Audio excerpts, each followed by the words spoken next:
రెండు తెలుగు రాష్ట్రాల్లో Kanumuri Raghuramakrishnaraju alias triple R ఈ పేరు తెలియని వారు లేరంటే అతిశయోక్తి అయితే లేదు.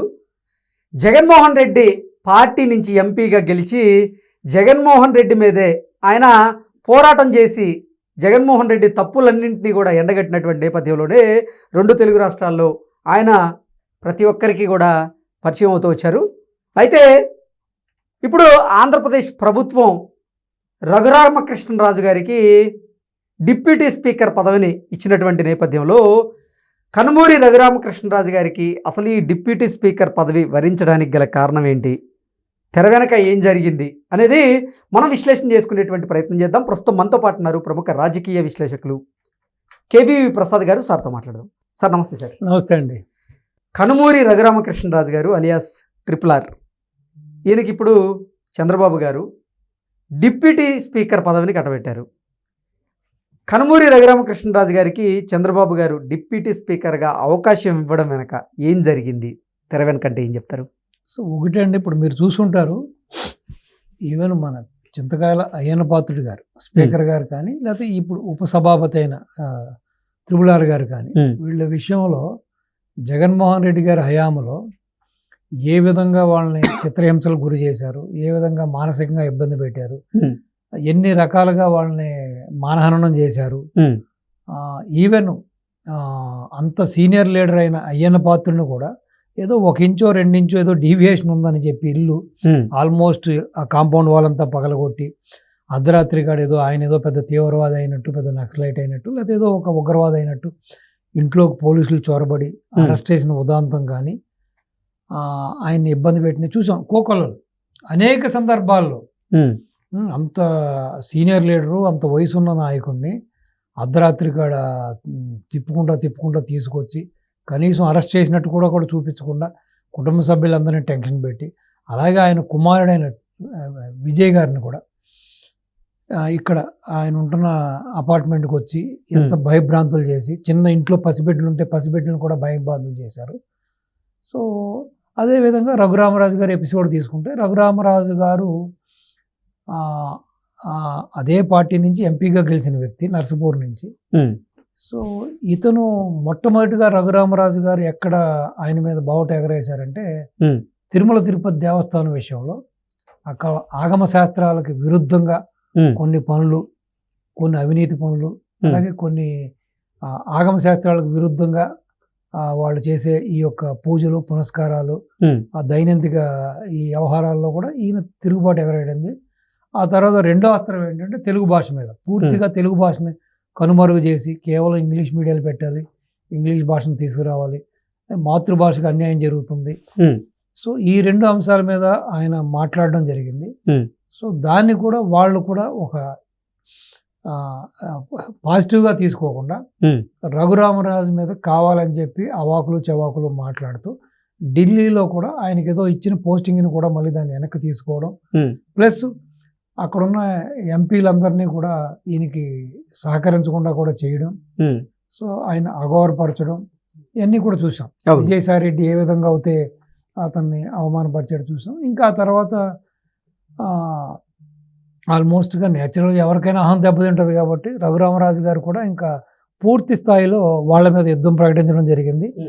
రచ్చబండ అనే కార్యక్రమాన్ని చేపట్టి, సో వైసీపీ ప్రభుత్వం అలాగే జగన్మోహన్ రెడ్డి యొక్క అనుచరులు, జగన్మోహన్ రెడ్డి యొక్క సహచర మంత్రులు చేస్తున్న దురాఘాతకాల గురించి కానీ, అన్యాయాల గురించి కానీ, అక్రమాల గురించి కానీ, ల్యాండ్ శాండ్ వైన్ మైన్ రూపంలో వాళ్ళు చేస్తున్న అవినీతి అక్రమాల గురించి కూడా ఆయన వాటిని ఏకరువు పెడుతూ వాళ్ళని ఎండగడతాం మొదలుపెట్టారు.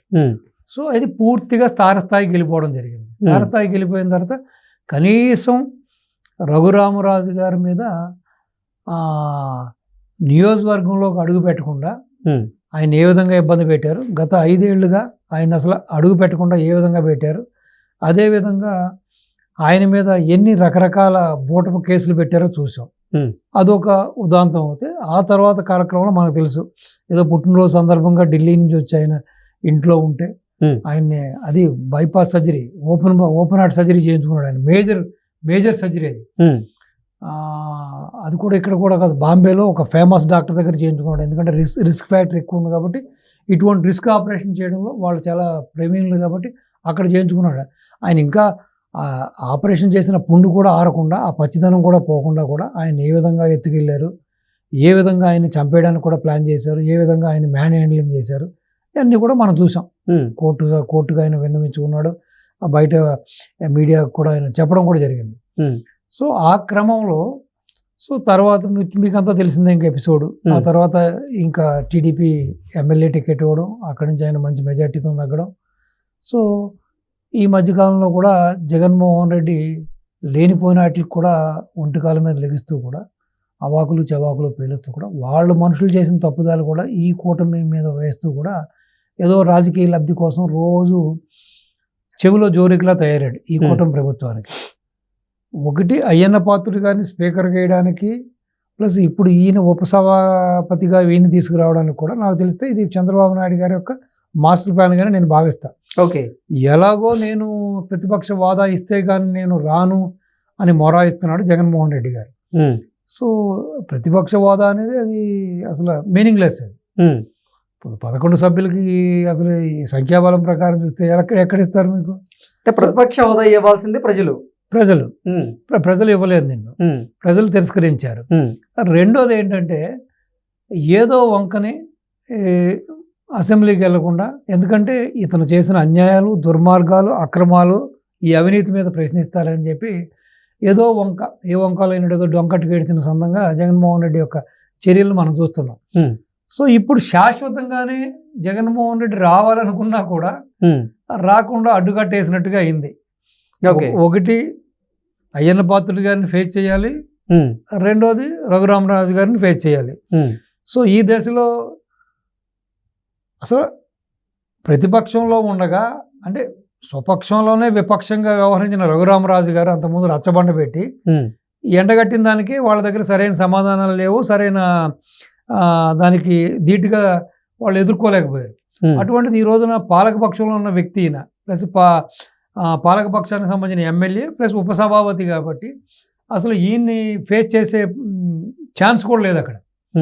సో డెఫినెట్గా ఇది శాశ్వతంగానే అసెంబ్లీ గడప తొక్కకుండా చంద్రబాబు నాయుడు గారు వేసిన ఒక పన్నాగం అనుకోవచ్చు మనం.